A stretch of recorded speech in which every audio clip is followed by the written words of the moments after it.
Hey guys, welcome to this episode of the Street Cop Training Podcast. Your host, founder, and CEO of Street Cop Training. My name is Dennis Benino, and I have today with me somebody that I've developed a friendship with. I consider to be a blessing to have encountered him. It was suggested to us for us to connect on social media and have Mario Oliveira on the podcast. Last episode he did was a few months back, and I have received so much feedback from our audience about how emotional people were after listening to that. And I have to tell everybody that I was quite emotional listening to it last time. I think we humanize with a situation and a story like Mario's, where he went through some significant, and that is a understatement, trauma sustained in a shooting that occurred with a person who opened fire on him at point blank range. And if you haven't heard the first version of it, go back, look for Mario, search him up, listen to that podcast episode. So this is going to be episode 2 of 2 of that story. And I will let Mario, who's here with us now, take us where he wants to go. So, man, welcome back. And before you say anything, just so you all know, this gentleman will be a speaker at our 2023 conference in Nashville, Tennessee, April 23rd to the 28th. We will release the schedule soon. We're working on it now, but Mario will be a guest speaker telling some of his story. So, hey, man, great to see you back. Thanks, Dennis, and thanks for inviting me back on your show.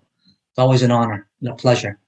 So where I left off the first podcast was me coming home from my hospital stay and having my stomach come undone and essentially my guts hanging out in front of my kid and my parents. And they had to rush me back to the hospital.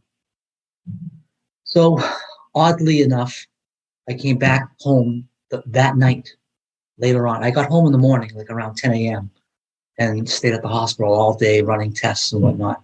And they sewed me back up and I made it home. The next morning, I found out that my wife was pregnant. So I died 3 times in the hospital the night I was shot. I would have died and never known I had a baby cut.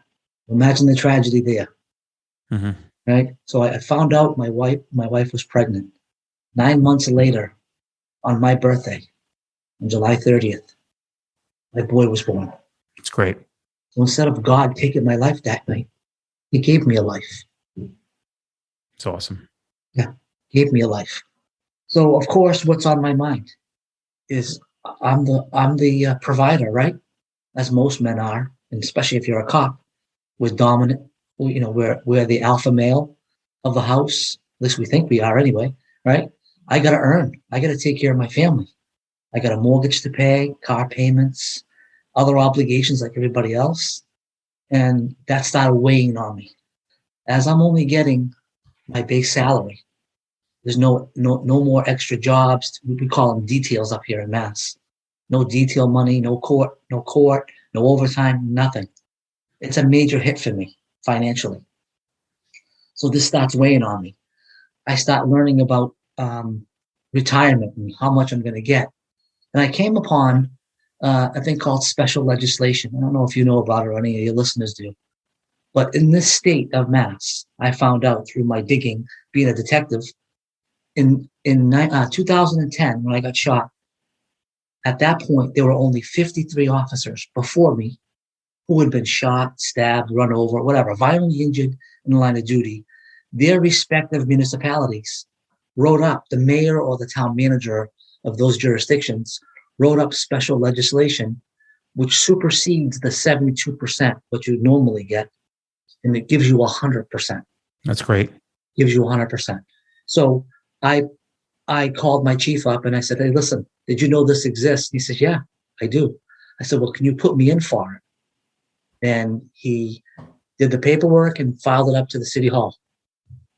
I waited around 2.5 years for an answer from my mayor and heard nothing. Every couple of weeks, I called the station, talk to my chief and say, hey, what's the deal? Is he going to give me this or not? And the chief would say to me, Mario, I don't know. They have meetings up there all the time relative to your retirement, but I'm not invited. I'm not privy to the conversations. They're not letting me in the meetings.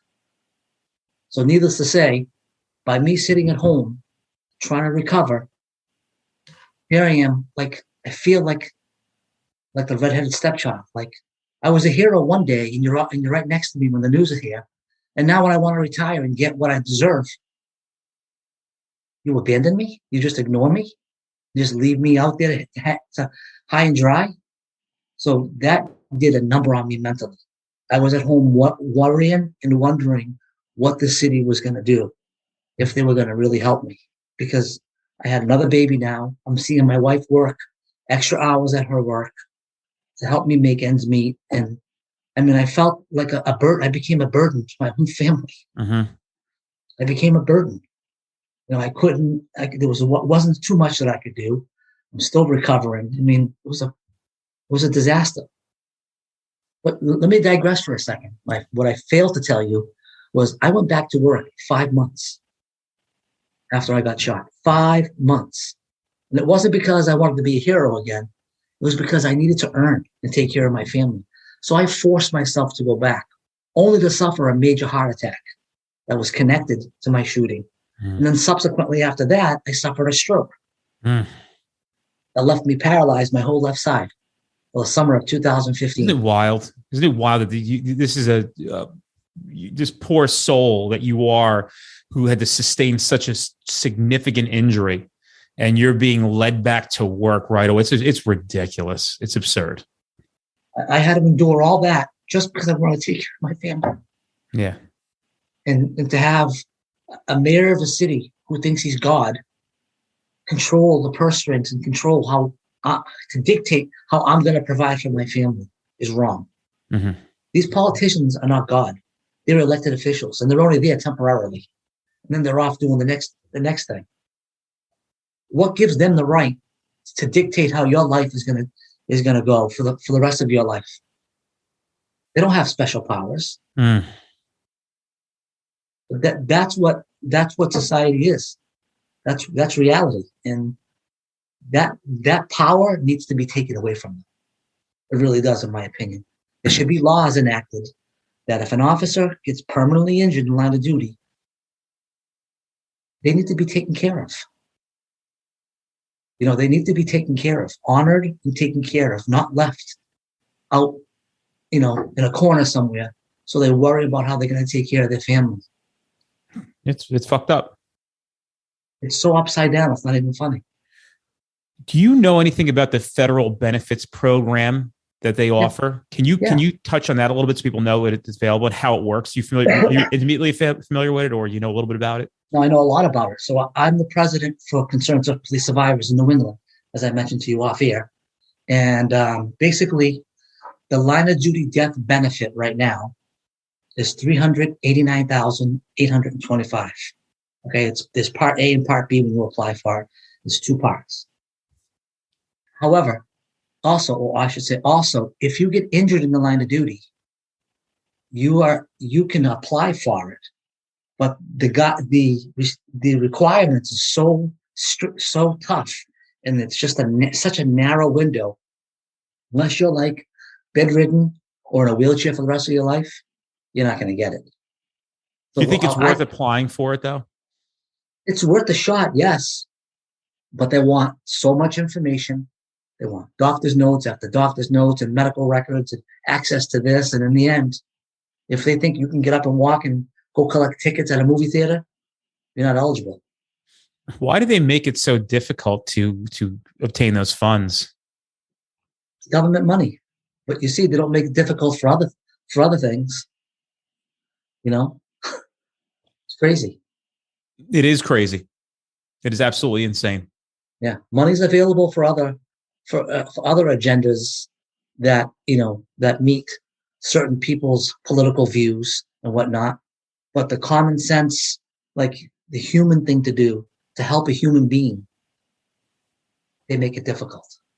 Not only a human being, let's even call it what it is. Somebody who went out in the line of duty and did their job and put their life on the line and almost lost their life, and now trying to get help from those he protected or she protected and having their back turned on them.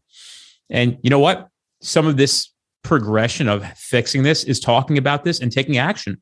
And prior to us getting on the air here, we did talk about both of us taking action in this field. And there's not too much I can reveal, But that's a big part of the plan at Street Cop Training. What we're trying to do is to address, and Mario, I mean, I support you 100%. There's anything I can do to provide support to help push that agenda that you're working with. I believe in it. I'd be a complete hypocrite if I didn't say I'm 100% behind it. So whatever I can do within my means, I'm available for you if you need to do that. Thank you. I might call on you for that. Yeah, you got my number, bro. How about this one? The current issue that I'm working, just before I got on with you, I was on the phone with our PR people from my organization. In Massachusetts, we have 7 families who have officers who died in the last 2 years due to COVID. Okay. So in 2020, President Trump enacted a law that made if an officer dies from COVID, it's considered a line of duty death benefits. Line of duty death. So these families have received the federal benefit, okay, from Washington. However, the state of Massachusetts has yet to approve that and will not give the state benefit. Wow. That usually and always has gone hand in hand. If you die in line of duty, like if it was 5 years ago, a shooting, you get the federal benefit and the state benefit. I'm happy to tell you what they are if you need it. But now, because of COVID, the state of Mass, the lawmakers here, they don't want to pass the bill. So I've got families, some of these widows, these poor widows, one of which is working 3 jobs just to make ends meet. Her poor husband died of COVID. She's got 2 kids. She's left alone to pay for the mortgage, pay for all the bills. It's just her now. It's just her only income. She gets 30% of her husband's pay. It should be 100%. Wow. But it's only going to happen when the bill gets signed by the governor and they make it a law. And I'm up there talking to lawmakers every week, and they just turn a blind eye, and now we're dealing with other issues. It's horrible. It's pathetic. This is how they're treating families of cops, of law enforcement. I mean, look what Jon Stewart had to go through to get the 9/11 benefits approved.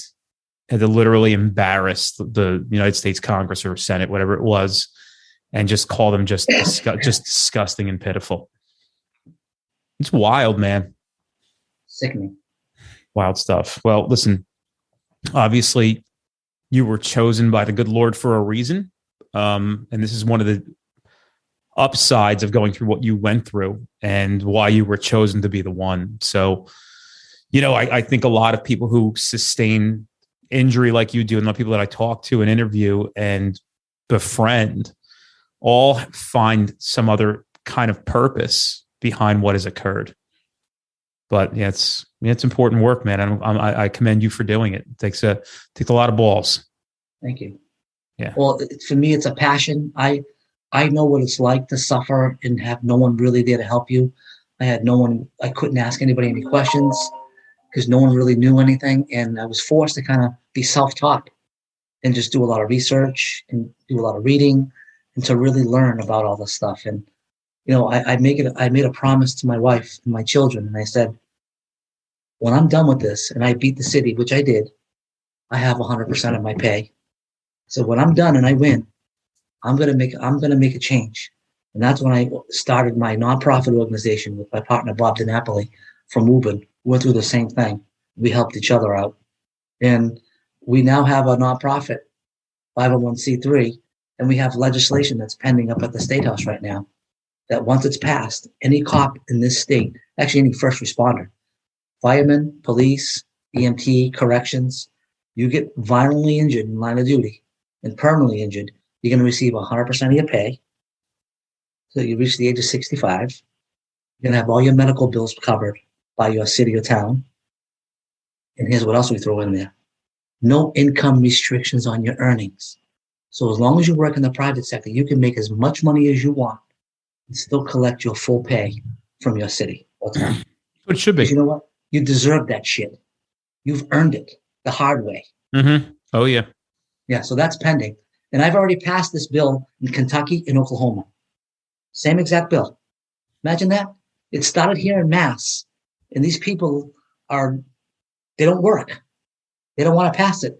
And I've passed it in 2 other states. And it's been filed in New Hampshire, in New Jersey, in Georgia, Arizona, and Colorado. I could almost guess which ones are going to get, which ones are going to approve it first. Exactly. Exactly. So that's my dream, is to hopefully get every state in the U.S. to pass my bill to give protections to all of our seriously permanently injured police officers. I want to go back to where we were a little bit before, and it's obviously very important that we talk about the message that we just talked about. I know that you were 2.5 years. I'm assuming you had a lot of rehab that you had to go through. Have to get. How many times did you say shots to the stuff? 6 times? With 6 times? 6 times. Yeah. So you shot 6 times in line of duty. You're out. Your wife's working all this extra work, and what kind of rehab were you going through, and what was it like trying to take care of your kids so injured? I couldn't walk. I couldn't climb stairs for several weeks when I got home from the hospital. I pretty much lived on my couch in the living room. That was really it. And then, did you have anybody like checking in on you and stuff? Any friends of yours? I had my guys, all my cops, my ATF guys. They were at my house every single day, every day. I can't speak highly enough of those guys and gals. My guys were at my house every single day, so much so that I got sick of them. I was telling them to go home. And honestly, I was getting edible arrangements sent to my house every single friggin' day. I had so much that I could have started my own warehouse. I was giving them away to neighbors. I'm like, yeah, please take it. The community, I got cards. I still have them. I have a basket like this big of get well cards, little kids in school who knew me, when I was a cop. And it was nice. The community really came together for me. And I was very grateful. And I've learned, as cops, we get very cynical and we hate everybody, right? That's when I found out, like, you know what? There's nice people in our communities. We just need to find them. They're not all bad. And I was very grateful for my community, and the people in it. It's the same thing we hear over and over from everybody who's been through something traumatic, is they're surprised by the amount of support and that has come into them. And it really gave them more perspective. And let's face facts, as cops, we get very jaded. Think about your environment is. You're constantly getting beat up with, who do we deal with? The worst people in society. It's not like you're going to work and meditating and talking about how wonderful the world is.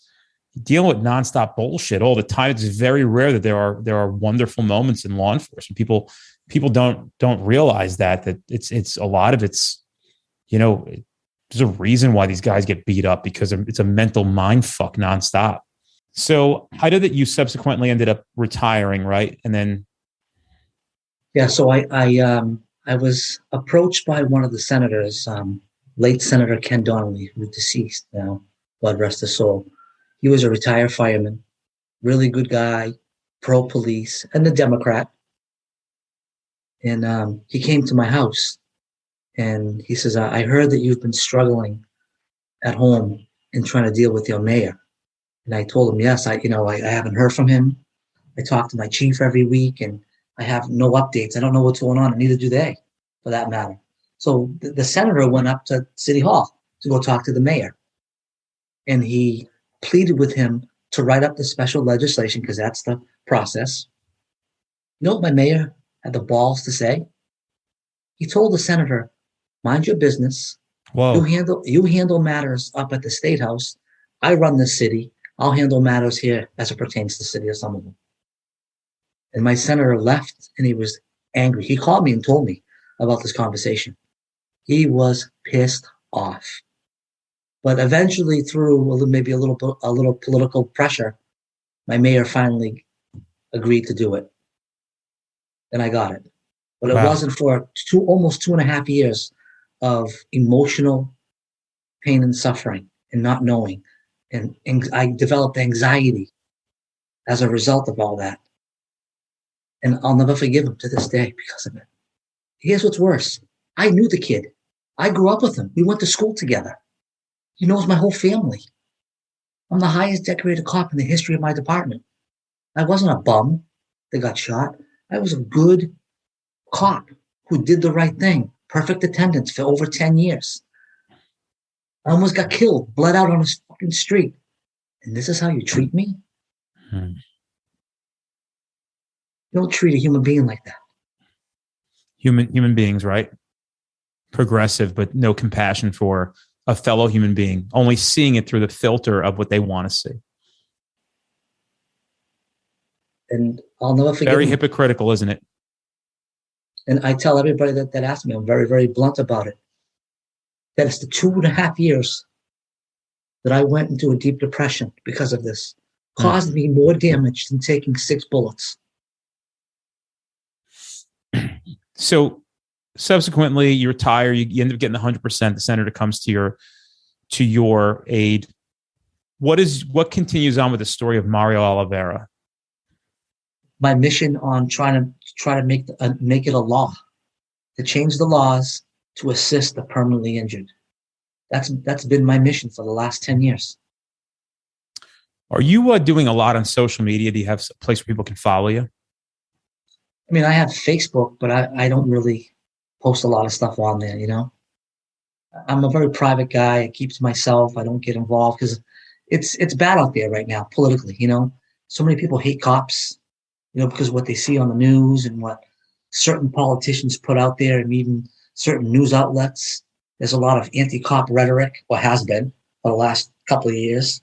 What are some things that you may want to get across, as far as we know that you're trying to push the agenda, which is an extremely important one? But if a police officer was new, how about a couple pieces of advice for them entering into the field, things to know about through all your experience in this profession, and especially namely the experience that you went through? What are some things that you think you could offer to somebody? Maybe 2 or 3 things, pieces of advice you would give to a graduating class of recruits. For one, you know, one of the things that I think is very, very important for a young officer to know is know what you're getting into. Know that there's no guarantee that you'll be going home to your family. It's not to scare them, but you need to be prepared. I mean, cops are getting killed every single day out there. We all know this. So having said that, know that there's benefits that are afforded to your families. God forbid you're the one that gets killed in line of duty. So get familiarized with what the benefits are. Have them stashed away in a safe at home in an envelope, and tell your wife or your husband, your parents, whatever the case may be, and tell them, if something should happen to me, this is what's afforded to you. These are the benefits. So getting familiarized with benefits. Equally important is keeping up with your trainings and your certifications. You know what the use of force continuum is, adhering to it, knowing how to defend yourself, whatever defensive tactics your state allows or doesn't allow. Be on top of those qualifications or certifications that are needed, so that way you can protect yourself and get out of a jam if you put in one. I think survival, really. Those are the things that I think are important.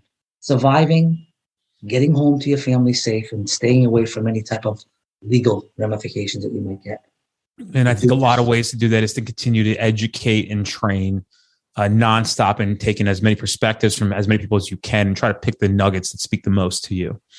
And maybe employ enough discipline to recognize that you may not know everything. And you may listen to somebody who you think doesn't know what they're talking about, but you may just find one little piece of advice from them that you might find valuable. I remember when I went to an academy, my second one, a guy came in. He had been involved in 3 or 4 actually shootings. And I don't know who asked him in class. It might have been me, but I said, or somebody asked him, what's one piece of advice after being through so many shootings that you could offer to us? And he said, if you're in a gun battle, the person who actually takes a little time, just a second to aim, is probably going to win. And every time I got into a gun battle, all I remembered was to aim as to where I was shooting. Just that thought in my mind, just aim, line it up, get your aim, get your sights right, and you'll probably win the gun battle. You have a better chance of survival. And that's what I did every single time. That's why I'm here to talk to you. And I was like, wow. So in my mind, I'm constantly cycling through that. If I'm in a gun battle and it's not close quarter and hot, and I'm probably going to try to remember to use my sights to my advantage, as you do in training. But, you didn't even get a chance to pull your gun, right? Well, I had my gun out. I didn't get a chance to pull the trigger. So I got shot. One of the bullets went right through my forearm. The round went through my ulnar nerve and out the back of my elbow. I guess the point of what I'm saying is there's always these little nuggets. I think that guy was the best cop I ever met in my life, but there's always these nuggets that you can pick up from these guys and girls and formulate how you're going to proceed forward in your profession. And that was a good one. I pass that along to everybody. Hopefully you find that somebody maybe listen to this and say, all right, I'm going to start thinking about that. I'm going to start thinking about what that means to just aim if I can. I'm fucking pumped for you to talk about that at the conference, by the way. Yeah, it's everywhere I go. I mean, I was just in Arizona. You're a profound speaker. You speak with a lot of emotion. It's very impressive. There was a room of probably about 350 officers, and the guy who was running the conference said to me, I've never seen anybody speak in front of this large of a group and keep everybody's attention for 3 hours. Nobody looked at their phones. Nobody got up to go pee or use the bathroom. They all stayed glued on their seats. That was pretty cool to hear. Well, listen, man, I'm gonna jam, and we're gonna wrap this thing up. Right, why don't you promote your book? Yeah, I can send you the cover and text me your email address when we get off. Yeah, it's Dennis at streetcop.com. It's as easy as it gets. All right. I'll text it to you anyway. Yeah. But I'll promote your book. Just remind me. I'll put it on all our platforms. That's awesome. Thank you. We'll get put on Instagram. We'll put it everywhere. Just you got to remind me because there's so much going on. It's so fucking chaotic here. It's like literally this place is straight chaos because I'm hiring 4 people right now. People are just like, yeah, well, this and that. I'm like, we're moving across the hall. We're going from this is 3,400 square feet to 4,300 square feet because this just came up across the hall. The guy wants the building, big building, 500,000 square feet in this building. He goes, hey, I know you guys were looking for something bigger. Across the hall, I think is a perfect fit. We walked in. I literally in 5 minutes went, just start getting the paperwork ready. We'll take it. He's like, how much it costs? I go, I know. I have an idea what it costs. It doesn't matter. It's irrelevant. It's the next move. We're coming across the hall. Let's just start working out the paint and all the furniture. They got to get out of here. That's it. And you're based in New Jersey. Yeah. Yeah, we're not too far. We're right in the middle of the state. Have you been to Jersey? No, I haven't. So, I've driven by it. What'd you say? I've driven by it. It's a phenomenal place. And I actually told my brother-in-law on the phone last night. He's from Arizona. I said, the one thing about leaving here, and I'm sure you could agree with the Boston thing too, because I know the culture is very deep there. I said, you can find better weather, but you can't find a better culture.